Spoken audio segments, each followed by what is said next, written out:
اس طرح سے انہوں نے حضور اکرم صلی اللہ علیہ وسلم کو لینے کے بعد اللہ کی برکتیں دیکھی۔ وعدے کے مطابق جب آپ صلی اللہ علیہ وسلم 2 سال کے ہو گئے تو انہوں نے دودھ چھڑا دیا اور آپ صلی اللہ علیہ وسلم کو لے کر مکہ مکرمہ واپس آئے۔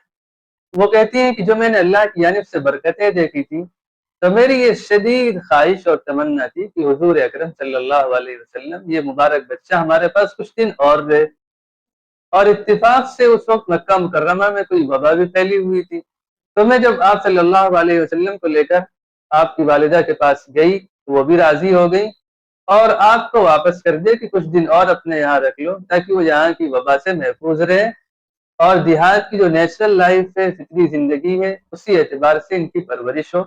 وہ لے کر چلی گئی۔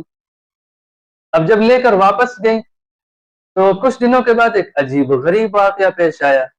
حضور اکرم صلی اللہ علیہ وسلم اپنے رضاعی بھائیوں کے ساتھ ان کے گھر کے پیچھے کہیں پر تھے، شاید بکریاں چرا رہے تھے، اور وہاں 2 فرشتے آئے اور آپ صلی اللہ علیہ وسلم کا سینے مبارک چاک کیا اور قلب مبارک کو نکال کر اس کو دھویا اور صاف کیا، پھر اس کو واپس اسی طرح کر دیا۔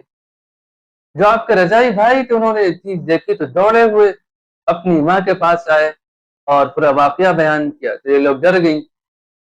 جب جا کر دیکھا تو حضور اکرم صلی اللہ علیہ وسلم کی بھی طبیعت تھوڑا سا الگ نظر آئی، تو گھبراہٹ کی وجہ سے یہ حضور اکرم صلی اللہ علیہ وسلم کو لے کر واپس آ گئی اور حضرت آمینہ سے کہا کہ آپ اپنے بچے کو اب اپنے پاس رکھ لیجئے، کیونکہ مجھے کچھ ڈر لگتا ہے کہ ان کو کوئی چیز نقصان نہ پہنچا دے۔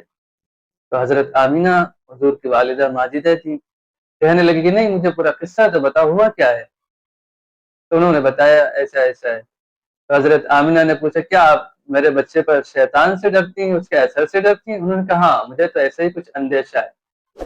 تو بڑے یقین کے ساتھ انہوں نے کہا نہیں میرے بچے پر کوئی شیطان کا اثر نہیں ہو سکتا، اور واللہ ان لبنی لشأنا، میرے بچے کا تو الگ ہی مقام اور مرتبہ ہوگا۔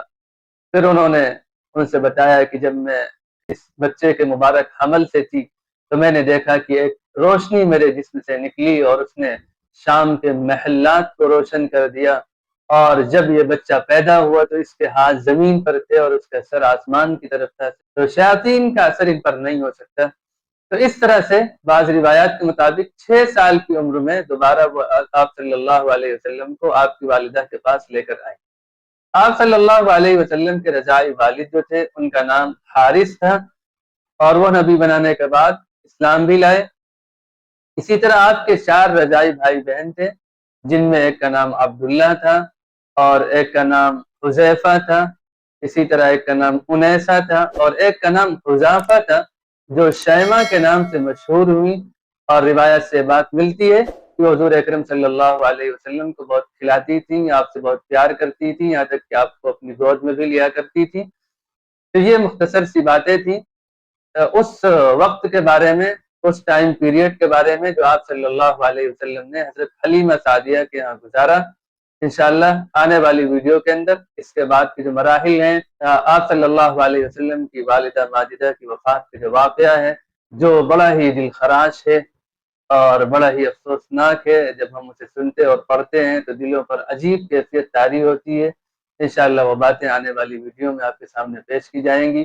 آپ اس سیشن سے جڑے رہیے اور سیرت طیبہ سیریز کو پھیلانے میں، دوسروں تک پہنچانے میں ہمارے معاون بنیے، تاکہ ہر انسان کو حضور اکرم صلی اللہ علیہ وسلم کی سیرت اور زندگی کا علم ہو جائے۔